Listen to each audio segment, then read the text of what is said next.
अस्सलाम वालेकुम वरहमतुल्लाहि वबरकातुहू। Welcome back to this channel. कैसे हैं आप सब? अल्लाह आप सबको सलामत रखे। तो आज एक सीरीज़ का आगाज़ मैं करने जा रहा हूं और उस सीरीज़ का ये पहला वीडियो होने जा रहा है। तो इस आज के एपिसोड में हम बात करेंगे कि क्रिप्टो करेंसी कहाँ से आई। तो अगर हम क्रिप्टो करेंसी की बात करते हैं या ब्लॉकचेन का वर्ड कहीं पे सुनते हैं, तो चाहे हम क्रिप्टो करेंसी का वर्ड सुने या ब्लॉकचेन का वर्ड सुने, तो दोनों में हमें बिटकॉइन याद आता है, क्योंकि हमें लगता है बिटकॉइन क्रिप्टो करेंसी के रिलेटेड है और ब्लॉकचेन भी इसी के रिलेटेड है। लेकिन ब्लॉकचेन कुछ अलग चीज़ है। क्रिप्टो करेंसी हम सभी जो भी ऑल्ट कोइनस, वो आगे मैं आपके साथ शेयर करूंगा कि ऑल्ट कोइनस क्या होते हैं, तो उन सब को हम क्रिप्टो करेंसी कहते हैं। तो इस वीडियो में हम जानने की कोशिश करेंगे, क्योंकि स्टार्टिंग से मैं इस सीरीज बना रहा हूं आपके लिए। जो भी मेरे फ्रेंड्स हैं, कुलीग्स हैं, जो जानना चाहते हैं क्रिप्टो करेंसी के रिलेटेड, तो उनके लिए मैं ये सीरीज बना रहा हूं। तो इस वीडियो में, आज के वीडियो में हम सिर्फ इतना जानेंगे क्रिप्टो करेंसी कहाँ से आई। तो इसके रिगार्डिंग हमें थोड़ा सा पीछे भी जाना पड़ेगा, क्योंकि हमें बहुत पीछे जाना पड़ेगा कि पुराने ज़माने में लोग किसका यूज़ करते थे, उसके बाद आजकल क्या फैट करेंसी चलती है, तो इसके बाद जो फ्यूचर और आज भी चल रहा है क्रिप्टो करेंसी, ये कहाँ से वजूद में आई। तो मैं सीधे आपको ले चलता हूँ अपने मोबाइल की स्क्रीन पे, लैपटॉप की स्क्रीन पे। तो जानने की कोशिश करेंगे कि क्रिप्टो करेंसी कहाँ से गैस अब हम जानने की कोशिश करेंगे कि क्रिप्टो करेंसी कहाँ से आया। तो इसमें हमें थोड़ा सा पीछे जाना पड़ेगा। पहले हमें बहुत पीछे जाना पड़ेगा कि उस टाइम लोग क्या यूज़ करते थे। तो जब सबसे पहला जो सिस्टम था, उस सिस्टम का नाम था बार्टर सिस्टम। Barter system. तो बार्टर सिस्टम में क्या होता था? फॉर एग्जांपल, यहाँ पे होता था एक्सचेंज ऑफ गुड्स। क्या होता था? Exchange of goods. हम बात करेंगे फॉर एग्जांपल, ए के पास राइस है और बी के पास वीट है। ए चाहता है कि मुझे खरीदना है वीट, तो ये बी को कांटेक्ट करता है और ये यहाँ पे राइस बी को देता है और वहाँ से लेता है वीट। तो यहाँ पे एक्सचेंज ऑफ गुड्स होता था बार्टर सिस्टम में। लेकिन बार्टर सिस्टम में भी एक बहुत बड़ी प्रॉब्लम थी। वो ये थी कि यहाँ पे डिविजिबिलिटी का मसला था। डिविजिबल, कुछ चीज़ें हम डिविजिबल नहीं कर सकते थे यहाँ पे। तो फॉर एग्जांपल हम लेंगे, एक के पास हॉर्स है और दूसरे के पास कैट है। जिसके पास कैट है, हॉर्स वाला चाहता है कि मैं इस कैट को खरीदूं, लेकिन मसला ये है कि हॉर्स बहुत बड़ा है और कैट छोटा है। तो यहाँ पे हॉर्स को हम टुकड़े नहीं कर सकते हैं। तो उस वजह से यह प्रॉब्लम अराइज हुई किसमें? Barter system. तो बार्टर सिस्टम के बाद लोगों ने यूज़ किया सी शेल्स का। सी शेल्स का जब यूज़ किया एज मनी, ये इन्होंने तकरीबन 1200 BC में यूज़ किया। मेन रीज़न क्या था इसका यूज़ करने का? एक तो ये स्मॉल इन साइज था सी शेल्स, दूसरा ये ड्यूरेबल था, तीसरा ये डिविजिबल था। स्मॉल इन साइज में भी था, ड्यूरेबल भी था, डिविजिबल भी था। लोगों ने बार्टर सिस्टम के बाद सी शेल्स का यूज़ किया एज मनी। उसके बाद जब सी शेल्स भी गए, उसके बाद लोगों ने मेटल्स का यूज़ किया। मेटल्स का यूज़ किया। मेटल्स का जब यूज़ किया, उसमें उन्होंने गोल्ड और एंड सिल्वर का यूज़ किया। लेकिन यहाँ पे भी इस वाले में भी एक मसला अराइज हुआ, प्रॉब्लम अराइज हुई, क्योंकि अगर मुझे कहीं जाना होता था दूसरी कंट्री में, तो मैं गोल्ड को साथ नहीं ले सकता था, लॉट ऑफ गोल्ड, क्योंकि गोल्ड बहुत बारीक होता है और उस वजह से मैं गोल्ड को अपने साथ नहीं ले सकता था दूसरी कंट्री में या एक जगह से। अब आपने देखा बार्टर सिस्टम भी, सी शेल्स का भी लोगों ने यूज़ किया, उसके बाद मेटल्स का भी, हर एक में प्रॉब्लम अराइज हुई। उसके बाद गोल्ड स्टैंडर्ड का यूज़ किया गया। तो हम जानने की कोशिश करेंगे कि गोल्ड स्टैंडर्ड क्या है। गोल्ड स्टैंडर्ड, सिंपल वर्ड्स में कहूँगा, इसके पीछे गवर्नमेंट का भी हाथ था। और यहाँ पे क्या होता था कि आप गोल्ड लेते थे, फॉर एग्जांपल दूसरी कंट्री में आप जाते थे, गोल्ड वहाँ पे डिपॉजिट करते थे, उसके बदले आपको एक रिसिप्ट मिलता था। क्या मिलता था? रिसेप्ट एक मिलता था, लेकिन ये मामूली रिसेप्ट नहीं होता था। इस रिसेप्ट से आप बाय कर सकते थे वहाँ पे एटम्स भी, वहाँ पे आप ट्रेड भी कर सकते थे इस रिसेप्ट से। हाँ, अगर अब आपको वापस लेना था गोल्ड, तो आप सिंपली ये रिसेप्ट वापस कर सकते थे, रिसेप्ट वापस कर सकते थे गवर्नमेंट को, और गवर्नमेंट आपको अपने जो गोल्ड हैं वो वापस देता। गोल्ड स्टैंडर्ड आपको समझ आया होगा। गोल्डन स्टैंडर्ड को अब रिप्लेस किया फेट मनी ने। फेट मनी क्या होता है? जैसा कि आपके पॉकेट में भी इस वक्त मनी है, वही मनी, उसी को हम कहते हैं फेट मनी। तो गोल्ड स्टैंडर्ड को फिर रिप्लेस किया गया फैट करेंसी से। फैट करेंसी को कोई भी कमोडिटी बैक नहीं करती हैं लाइक गोल्ड सिल्वर, और इसको लीगल टेंडर बनाया गया है बाय द गवर्नमेंट, और गवर्नमेंट का ही कंट्रोल इस पे है। फैट करेंसी पे government control over it is current supply, और जो इसकी करंट सप्लाई है उस पर भी गवर्नमेंट का ही कंट्रोल है। अगर गवर्नमेंट चाहे तो उसकी करंट जो सप्लाई है उसको बढ़ा सकती है।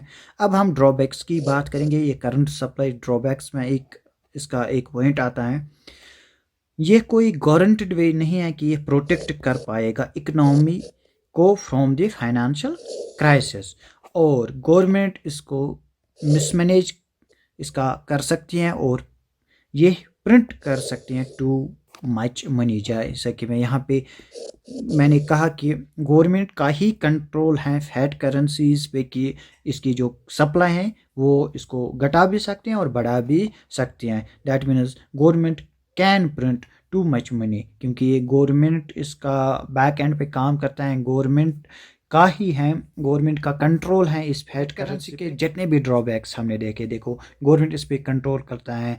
फाइनेंशियल जो क्राइसिस हुआ करेंगे, ये कोई गारंटी नहीं है कि ये प्रोटेक्ट करेगा इकोनॉमी को उस वक्त, और गवर्नमेंट इसका मिसमैनेज भी कर सकती हैं और टू मच मनी प्रिंट कर सकती हैं, उस वजह से मिसमैनेज कर सकते। तो ड्रॉबैक्स भी आपने देखे फैट करेंसी। आगे चलने से पहले, क्योंकि जो मैं आगे आपको बताने जा रहा हूँ वही इस वीडियो का मेन टॉपिक है, तो यहाँ तक हमने देखा कि हमने पहले बार्टर सिस्टम को भी देखा, उसके बाद लोगों ने यूज़ किया सीशेल्स का, उसके बाद मेटल्स का, उसके बाद आया गोल्ड स्टैंडर्ड। हर एक सिस्टम में अपनी अपनी प्रॉब्लम थी, ड्रॉबैक्स थे। उसके बाद जब गोल्ड स्टैंडर्ड को रिप्लेस किया गया फैट करेंसी के साथ, उसमें भी आपने ड्रॉबैक्स देखे। डिफरेंट कंप्यूटर प्रोग्रामर्स और ग्रुप ऑफ प्रोग्रामर्स ने डिसाइड किया कि हम जो भी ड्रॉबैक्स हमने फैट करेंसी में देखे उसको ओवरकम करने के लिए हम निकालेंगे डिजिटल करेंसी। तो इन 2009 एक बंदा आया जिस सतोशी नाकामोतो,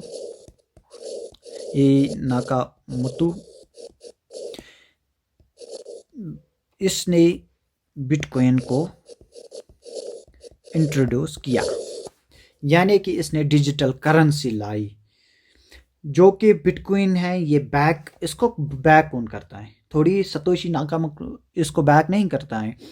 ये भी नहीं पता है कि ये इंडिविजुअल था या ग्रुप ऑफ प्रोग्रामर्स थे, क्योंकि जो ये बिटकॉइन है डिजिटल करेंसी है, होल एंड सोली कंप्यूटर्स। आप आगे जानोगे, इसके बारे में भी मैं आपको डिटेल्ड बताऊंगा।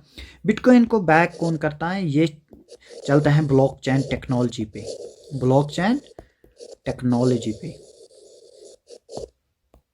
तो सतोशी नाकामोतो ने 2009 में डेवलप किया डिजिटल करेंसी, और उस डिजिटल करेंसी का नाम क्या रखा गया? बिटकॉइन, जो कि हर एक बंदे के इस वक्त दिल में है और ज़बान पे है।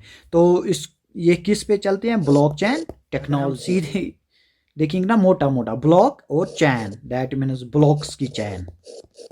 हाँ, सही सुना आपने, ये ब्लॉक्स की चैन होती हैं। तो अब हम जानेंगे कि क्यों फैट करेंसी में भी ड्रॉबैक्स होते थे। तो अब तो डिजिटल करेंसी आई है, इसमें तो ड्रॉबैक्स नहीं होंगे क्या? तो मैंने पहले ही कहा था कि आपको कि हम देखेंगे आज इस वीडियो में कि क्रिप्टो करेंसी कहाँ से आई। तो ये देख रहे इतना मुझे आपको पहले डिटेल्स में हिस्ट्री बतानी पड़ी, उसके बाद हम पहुँचे किस में?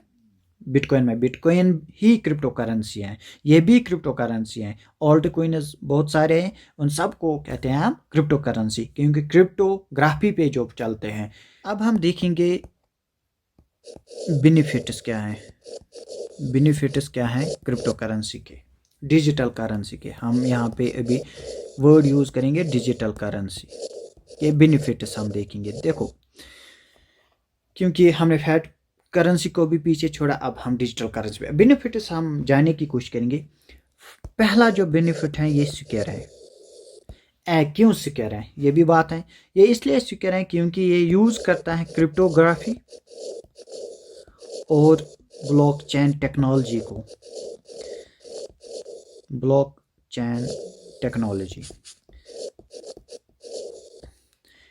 और ये इम्पॉसिबल है इस वजह से हैक करना, हैक ये नहीं हो सकता। ये डिजिटल करेंसी है, ये सिक्योर इसलिए क्योंकि इसके पीछे जो ये क्रिप्टोग्राफी पे है और ब्लॉकचेन टेक्नोलॉजी का यूज़ करते हैं, इसलिए हैकर भी इसको हैक नहीं कर सकता है। दूसरी बात, ये ग्लोबली है, ग्लोबली है, इट इज़ ग्लोबल। मतलब कि मैं इंडिया में बैठा हूँ, मैं अभी विद इन सेकेंड्स यूएसए पैसे ट्रांसफ़र कर सकता हूँ in the form of digital currency, in the form of bitcoin और ऑल्ट कॉइन्स, ठीक है, and with in fraction of time. और यहाँ पे बहुत ही कम पैसे लगते हैं, चार्जेस कटते हैं। अगर हम वैसे देखेंगे तो वहाँ पे बहुत सारे चार्जेस कटते हैं, बहुत सारे चार्जेस कटते हैं, तब जाके आप यहाँ से बाहर पैसे भेज सकते हो। और ये इसको कंट्रोल कोई भी थर्ड पार्टी नहीं करते हैं, not control by any third party, कोई भी थर्ड पार्टी इसको कंट्रोल नहीं करते हैं। मतलब मेरे पास फॉर एग्जांपल मेरे पास 1 BTC है, अभी मैं इनको चाहूँगा कि मैं ट्रांसफ़र करूँ अपनी फ्रेंड को, तो फ्रेंड से मैं सिर्फ उसका एड्रेस मांगूंगा, मैं यहाँ से उसको ट्रांसफ़र करूँगा, यानी कि बीच में कोई भी थर्ड पार्टी इन्वॉल्व नहीं है। अगर मेरे पास फैट करेंसी होती तो मुझे फ्रेंड को ट्रांसफ़र करना था, पहले मुझे बैंक पे जाना था, वहाँ पे ट्रांसफ़र करना था, या था ना, थर्ड पार्टी इन्वॉल्व हैं, यानी कि बैंक वहाँ पे ट्रांजेक्शन जो भी मैं करता हूँ उसकी खबर रखता है। यहाँ पे किसी को खबर भी नहीं चलती है, मैं यहाँ से बिटकॉइन ट्रांसफ़र किया, सेंटर के पास पहुँचा और किसी को खबर नहीं। जो कि सबसे बड़ा बेनिफिट है इसका, इसकी जो सप्लाई होती है, सप्लाई जो होती है डिजिटल करेंसी की, वो लिमिटेड होती हैं। क्या होती हैं? लिमिटेड होती हैं। दैट मीन्स जब किसी भी चीज़ की सप्लाई लिमिटेड होती है तो with the passage of time उसकी जो प्राइस है वो इंक्रीज होता है। क्या होता है? इंक्रीज। जैसे कि आप देख सकते हो बिटकॉइन की प्राइस आज कंटिन्यूसली इंक्रीज। फैट करेंसी की हम बात करेंगे, वहाँ पे सप्लाई लिमिटेड नहीं होती है, जितना मर्जी गवर्नमेंट को चाहे तो वो उसको छाप सकती है। और एक बात, ये डिसेंट्रलाइज्ड है, डिसेंट्रलाइज्ड है। डिसेंट्रलाइज्ड का मतलब यही है जो मैंने अभी आपको दिखाया कि यहाँ पे बीच में कोई भी नहीं है, यहाँ पे फैट करेंसी में बैंक है, यानी कि सेंट्रल बॉडी इस पे कोई नहीं है, डिसेंट्रलाइज्ड है और इसलिए ये हैक भी नहीं हो सकता है। They are efficient and cheaper to use, जो मैंने ऑलरेडी आपको कहा है। ट्रांजेक्शन फी भी इसकी बहुत ही ज़्यादा लो है।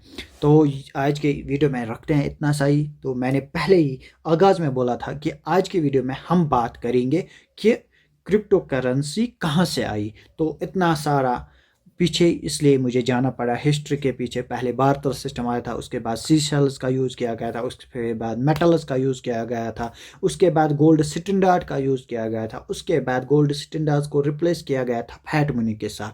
जो ये सारे सिस्टम्स थे इनमें ड्रॉबैक्स साथ साथ होते थे, लेकिन with the passage of time आज एडवांस फ्यूचर में भी फिर फैट मनी को भी अब इन फ्यूचर में हर कोई बैंक, हर कोई इंस्टीट्यूशन ओनली यूज़ करेगा क्रिप्टो करेंसी को। उसके बाद जब फैट मनी में भी ड्रॉबैक्स देखने को मिले तो उसमें एक ग्रुप ऑफ प्रोग्रामर्स ने ये डिसाइड किया हम डिजिटल करेंसी को निकालेंगे। तो उन्होंने एक नाम था सतोशी नाकामोटो, उसने डेवलप किया बिटकॉइन इन 2009। और वो बिटकॉइन उस वक्त उसकी प्राइस कुछ भी नहीं थी, अभी अब 15 साल भी नहीं हुए बराबर कि आज देखो उसकी प्राइस कहाँ तक चली गई है। तो वो सिक्योर हैं क्योंकि डिसेंट्रलाइज्ड हैं, उसके पीछे थर्ड पार्टी का हाथ नहीं है और इजीली ग्लोबली हैं अवेलेबल। इजीली हम यहाँ से दूसरी कंट्री में बिटकॉइन की ट्रांजैक्शन कर सकते हैं। तो ये कुछ थी इसके रिलेटेड। सिक्योर भी हैं क्योंकि ये क्रिप्टोग्राफी एंड ब्लॉकचेन टेक्नोलॉजी पर वर्क करता है, हैक भी कोई नहीं कर सकता है इसको। तो ये थी सारी डिटेल्स कि कहाँ से क्रिप्टो करेंसी आई। तो नेक्स्ट वीडियो में हम बात करेंगे इसके मतलब फिर से अच्छे से। यहाँ तक आपने हिस्ट्री देखी कि क्रिप्टो करेंसी डेवलप कैसे हुई, किस ईयर में डेवलप हुई। तो रखते हैं इस वाले वीडियो में इतना सही, मिलते हैं आपसे नेक्स्ट वीडियो में, तब तक के लिए रखिएगा अपने दुआ में याद। अल्लाह हाफिज़।